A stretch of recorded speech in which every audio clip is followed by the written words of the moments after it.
Now, I featured the multiplayer rendezvous missions in War of the Lions, but this time I'm going to show you the co-op missions in Final Fantasy Tactics Advance in the upcoming weeks. This isn't my gameplay footage, however. This was courtesy of one of my subscribers and members, Roxn, who went out of her way to buy another Game Boy Advance, another cartridge of FFTA, and a link cable to capture this footage, as unfortunately there were connection issues in attempting to set this up on emulator. And because everything is just expensive nowadays, I really appreciate her spending her own money. Now, the footage isn't that clear because she had to get a camera to film the GBA screen, a microphone, and jump back and forth between the two handhelds, which isn't easy. I'll be providing the commentary for Ezel's letter. I'm excited because I've never seen these before and believe this is the first on YouTube. Let's get started. Man, this is virtually gonna be like a reaction video without like my webcam and face on. So yeah, this is completely new to me. I actually forgot about the link cable and the co-op features until Rox mentioned it. So I was like, oh, I can't believe I forgot about this. I usually have a pretty good long-term memory, but all the comments on YouTube, it's so hard to keep track of everyone. I'm just kidding. I appreciate all you guys commenting and watching. It's just, there's just so many people now, so I'll try and remember you all.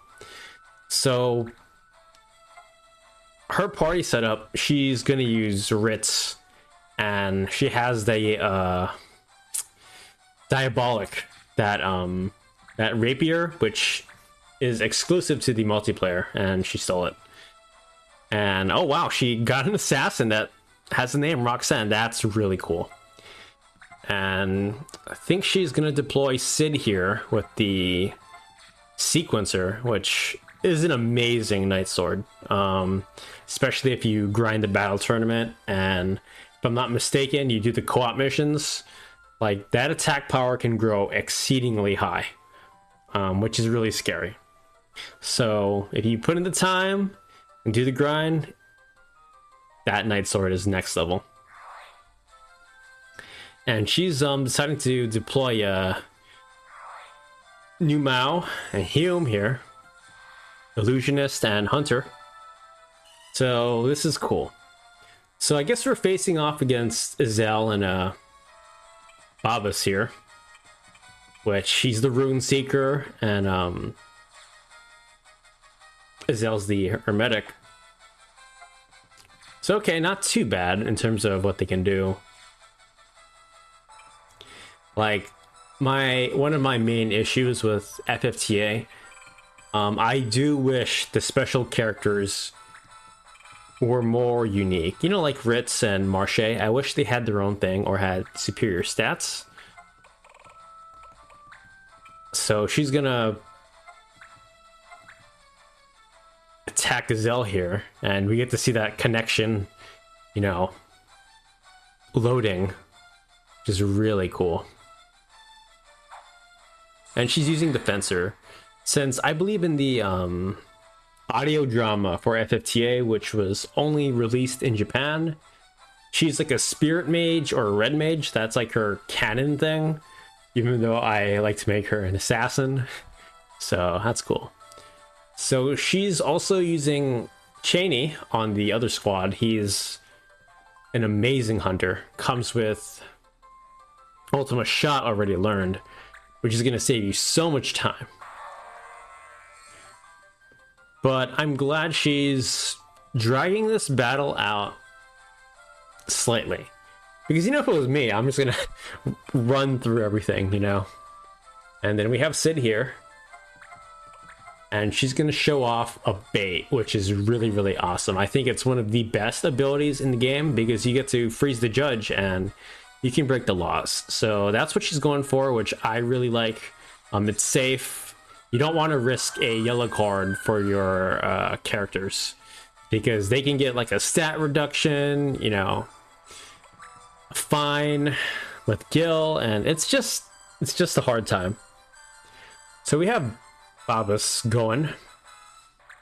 Now, as a boss, when you first face him, he does hit pretty hard. And as I say that, he's doing actually pretty good damage here.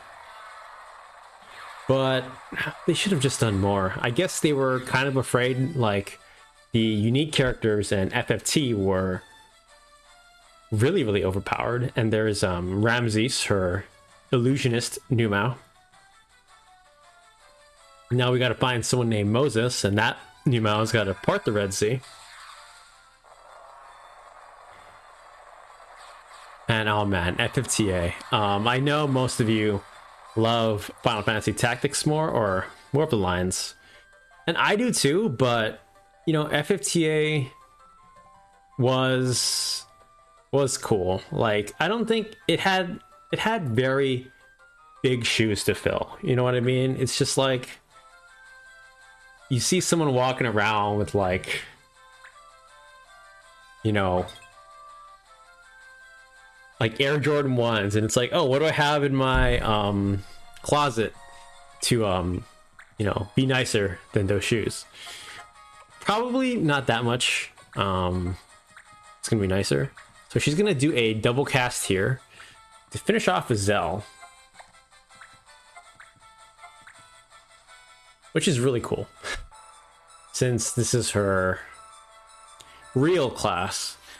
I still wish in her artwork, if Gems was watching this, she like wielded a sword or something, and I still wish we got to see what she looked like, you know, some detailed concept art of what she looked like in the snowball fight. Because even though it's sprites and what we're saying, I feel like she had some cool clothes on, in my opinion. And Marche as well, he's got that scarf, man. He's like rocking, you know, kind of like Advent Children Cloud, like rocking that fashion. And here we go, Cheney. I think anytime, you know, he could just snipe Babasir. He'd be like a British longbowman in the Battle of Agincourt. But good thing there is some connection lag. Oh, but he gets sped up there. He's just gonna finish it there for 414. And this should be the end of Ezel's letter. Now it's just a cool custom battle where we get to face some unique enemies. And I wonder if we get anything for rewards. Oh, we got an Acacia hat. That's a good piece of equipment. So this is really awesome. And I also forgot, you can team up and trade items and units. That's a really cool feature in FFTA. So this was Ezel's letter. This was completely new to me.